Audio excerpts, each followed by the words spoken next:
You know how some days just feel cursed from the moment you wake up? That was the day. The one where I froze mid-breach and didn't clear my sector. And he took 2 rounds in the back covering me. Yeah, you heard that right? 2 rounds. In the back. It's always the worst stuff that sticks with you. Isn't it? But, whatever. It's not my fault. Things happen. I'm Ashley, 26. And I've seen enough to know that sometimes you're just dealt a bad hand. And sometimes people just don't have your back. So, we were on this raid in Iraq. Not even a really big one. Just a routine house search for some high-value target. Or what they said was routine. Nothing's ever really routine. Is it? Not over there. My squad, Alpha Team, was on point. I was Breacher, which, is a big deal. You're the one kicking in the door. First one in. It takes guts. And I had them. Or so I thought. My boyfriend at the time, Dylan, was right behind me. He was my stackmate, always there, always covering my six. Dylan was a lot. He used to be a real wild boy, always getting into trouble before he joined up. But he'd supposedly reformed. All self-improvement and I'm a new man stuff. He was trying to overcorrect, I guess, which just made him insecure. Always trying to prove something. Always trying to be the hero. It got on my nerves sometimes. The intel for this mission was shaky from the start. Our new LT, Lieutenant Henderson, was fresh out of the academy. All by the book and no real experience. She kept going over the schematics, asking the same questions over and over. Are we sure about the entry point? What's the contingency if they've booby-trapped the door? It was annoying. I mean, we've done this a million times. We know what we're doing, but she just had to micromanage everything. Between us, I totally thought to myself, she thinks she's so smart, but she's just a textbook bitch. We humped our gear for what felt like forever, the dust kicking up with every step. The air was thick and heavy, and you could feel the tension building. Everyone was quiet, just the sound of our boots and our breathing. When we finally got to the target building, it was dark, no lights anywhere. Just a typical, run-down house in a dirt village. Our lead, Sergeant Reyes, gave the signal, and we moved into position. Dylan was right behind me, his hand on my shoulder, giving me a quick squeeze. You got this, Ash, he whispered. I nodded, trying to look confident, but honestly, my heart was hammering against my ribs. I set the charge on the door. It was a flimsy thing, not much of a challenge. I yelled, breaching. And then the blast went off, ripping the door right off its hinges. Dust and debris exploded inward. This was it. The moment. I was supposed to go in fast, sweep my sector, clear my space, and then move to the wall. But as I went to step through the opening, something just stopped me. My foot hit the threshold, and it was like I was glued to the spot. My mind just went completely blank. All the training, all the drills, they just vanished. I could hear shouts, the sounds of movement inside, but my body wouldn't move. It was like a nightmare, where you're trying to run, but your legs are stuck. I froze, and then the shots started. Not from inside, not yet, but from a window to my left, just across from the door. A flash, a muzzle flare. I heard shouts from our guys. Contact, left flank, sniper, Dylan. Bless his stupid, over-accommodating heart, didn't hesitate. He literally pushed me forward, right through the doorway, and then he spun around, throwing himself in front of me, putting his body between me and that window. He had his rifle up, trying to get a shot off at the sniper, trying to draw fire. He was always the one to jump in front of a bullet. The too nice guy who avoided conflict with me, but would throw himself into it for everyone else. And then I heard it. A sickening thud. Then another. A strangled grunt. Dylan stumbled, his back arching, and he dropped to his knees. His rifle clattered to the ground. He had taken 2 rounds. In the back, chaos erupted. Sergeant Reyes was screaming. Man down. Dylan's hit. Get him out. Ash. Clear your damn sector. But my sector? I hadn't even processed it.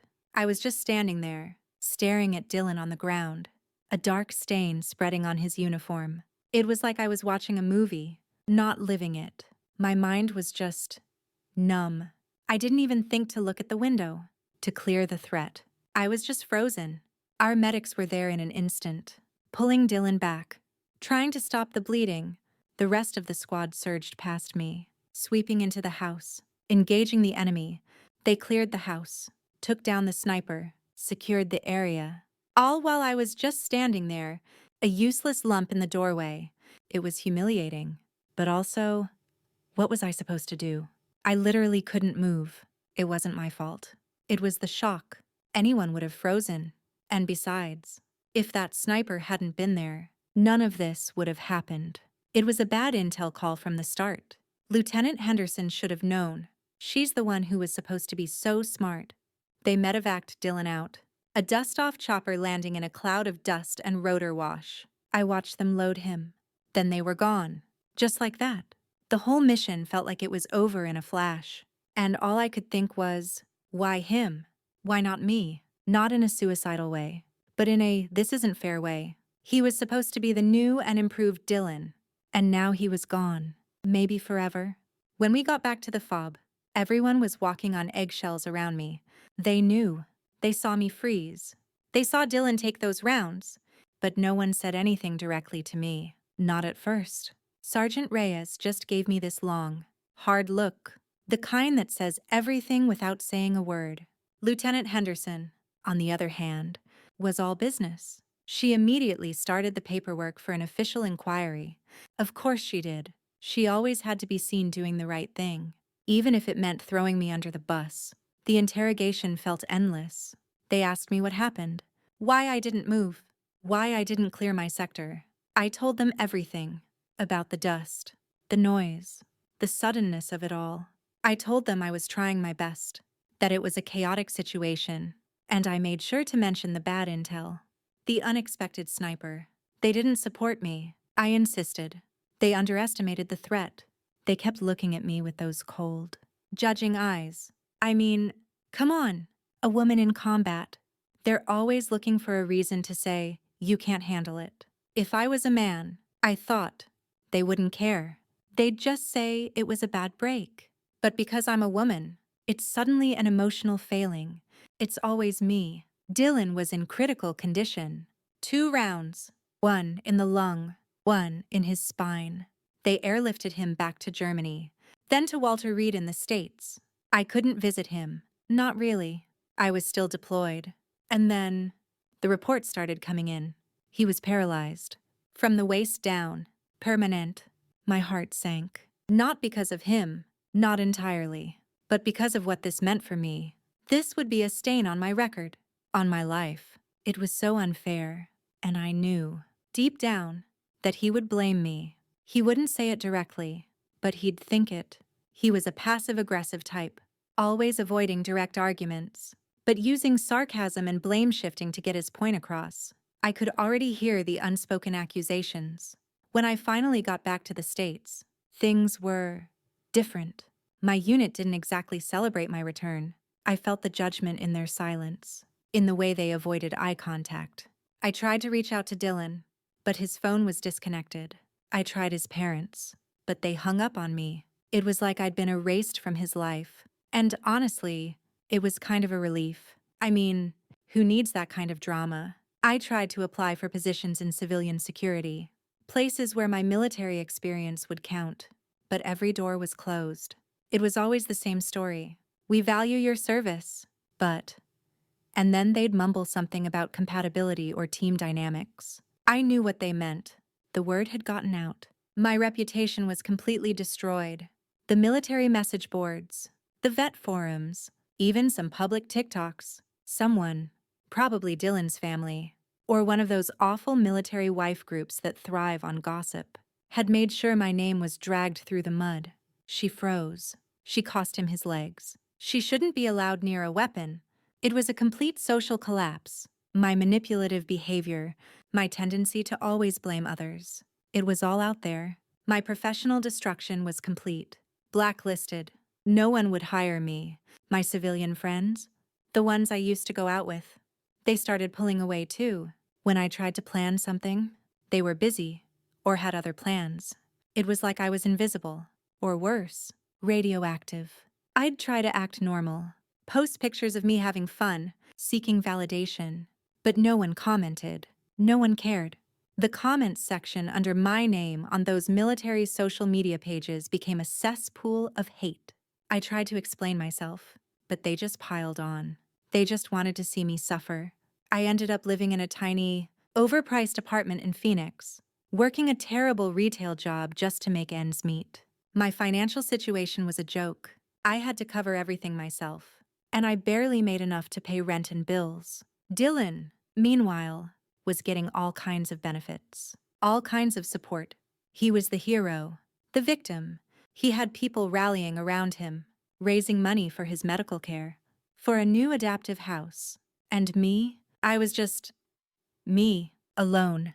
It was infuriating. He was using his injury to make me look bad. He was probably loving all the attention. I found out, through a mutual acquaintance who still talked to me, that Dylan had moved to Dallas. He was in some kind of rehabilitation program, but he was also doing public speaking, telling his story, his heroic story.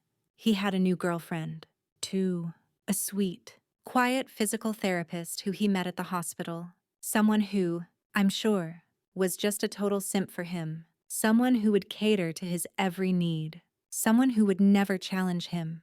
Probably another one of those too nice people who are just begging to be taken advantage of. It stung, honestly. Not because I still wanted him, but because he was getting a perfect ending while I was stuck in this mess. He got his happy ever after, and I got nothing. Sometimes, late at night, I'd scroll through the old pictures of us, back when things were different, before the mission, before the freezing, before he got shot. I'd remember how he'd always try to be my comfort zone controller, discouraging my hobbies or friends that didn't involve him. He was always comparing me to other women, saying I needed to be softer or more understanding. He'd gaslight me into questioning my perceptions, my memory. He made me feel crazy. He was always scorekeeping, remembering every mistake I ever made, forgetting his own. He was the one with the issues, not me. Even now, sitting here, talking about it, I don't regret my decisions. Not really. I regret how things turned out, how they screwed me over. I was doing my best. I always was. It wasn't my fault that the intel was bad. It wasn't my fault that the sniper was there. It wasn't my fault that Dylan was so over the top, always trying to be the hero. He chose to jump in front of me. He chose to take those bullets. I mean, what was I supposed to do? Push him out of the way. He was bigger than me. It's just so unfair. And honestly, I don't care anymore. Not about Dylan. Not about his new life. Not about what anyone thinks of me. They want to blame me. Fine. Let them. They want to make me out to be the bad guy. Whatever. I'm still here. I'm still surviving. And they can all just stew in their own bitterness. I'm not changing for anyone. Never have. Never will. It's their problem, not mine.